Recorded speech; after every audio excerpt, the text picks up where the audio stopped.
मेरा नाम नीरज है और ये मेरी सैड ब्रेकअप स्टोरी है जो मैं आपको सुनाने जा रहा हूँ। मैं देखने में ज़्यादा हैंडसम तो नहीं, लेकिन एक लड़की थी जिसका नाम आरुषि था, जिससे मैं बहुत प्यार करता था और शायद वो भी मुझसे प्यार करती थी।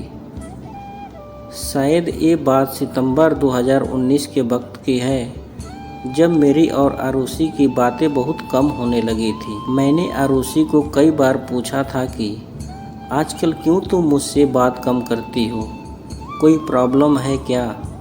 लेकिन आरुषि ने मुझे कुछ नहीं बताया। फिर एक दिन रात को 11:30 बजे मुझे आरुषि की याद आ रही थी और मैंने सोचा क्यों न उससे बात कर लूं। जब फ़ोन किया तो उसका फ़ोन बिजी था। मुझे बड़ी हैरानी हुई कि इस समय उसका फ़ोन बिजी क्यों है। मैंने 2-3 बार ट्राई किया, लेकिन फिर भी बिजी था। थोड़ी देर बाद आरुषि का फ़ोन आ गया और उसने कहा कि उसकी फ्रेंड नेहा का फ़ोन था और वो कल की कॉलेज के असाइनमेंट के बारे में पूछ रही थी। मुझे थोड़ा शक हो चुका था कि आरुषि किसी और से बात कर रही थी। इस तरह 1 महीना बीत गया और उस 1 महीने में आरुषि मुझसे बहुत कम बातें करने लगी थी। ये बात अब मुझे खटकने लगी थी। एक दिन मैंने मार्केट में कुछ लेने के लिए गया था, तो मैंने देखा कि आरुषि एक लड़के के साथ रेस्टोरेंट में बैठी हुई है। मेरा शक यकीन में बदल गया, लेकिन मैंने उस समय आरुषि को कुछ नहीं कहा। मैंने वहाँ से चुपके से निकल गया। घर आकर मैंने बहुत सोचा कि कहीं ये मेरा प्यार एक तरफा तो नहीं। मैं बहुत उदास था क्योंकि उस दिन मैं बहुत अकेला महसूस कर रहा था।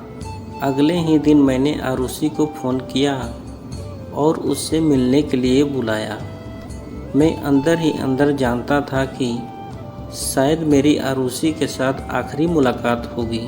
उस दिन मैं बहुत इमोशनल था। मैं आरुषि को मिला, उसका हाथ पकड़ा और मैंने वो कहा जो मैंने कभी सोचा भी नहीं था।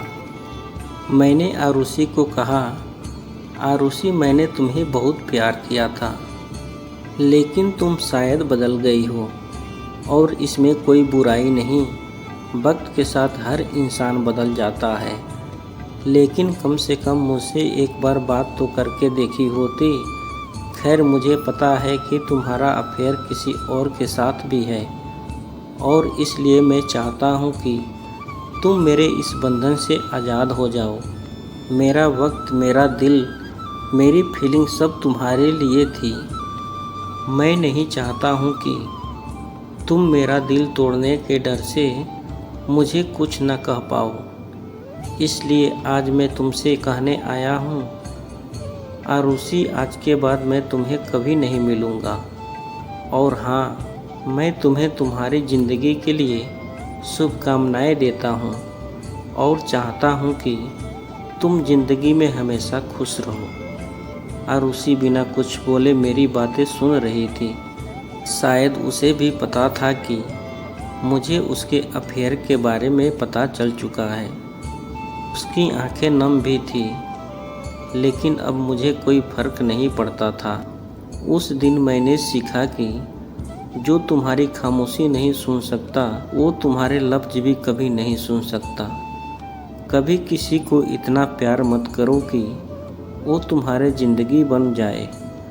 प्यार ज़िंदगी में सिर्फ एक बार होता है और इसलिए बड़ी सावधानी से अपना लाइफ पार्टनर चुनिए। गलत लाइफ पार्टनर चुनने से उसके जाने के बाद जीना बहुत मुश्किल हो जाता है।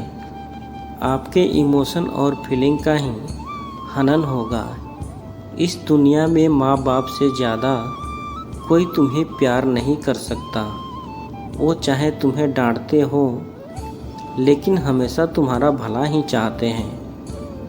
कभी किसी के साथ टाइम पास के लिए अफेयर मत करो। दूसरे के इमोशन और फीलिंग के साथ खेलने का तुम्हें कोई हक नहीं। लोग वादे तो करते हैं, लेकिन तोड़ भी बड़ी आसानी से देते हैं। जब दिल टूटता है तो संभालना बड़ा मुश्किल लगता है।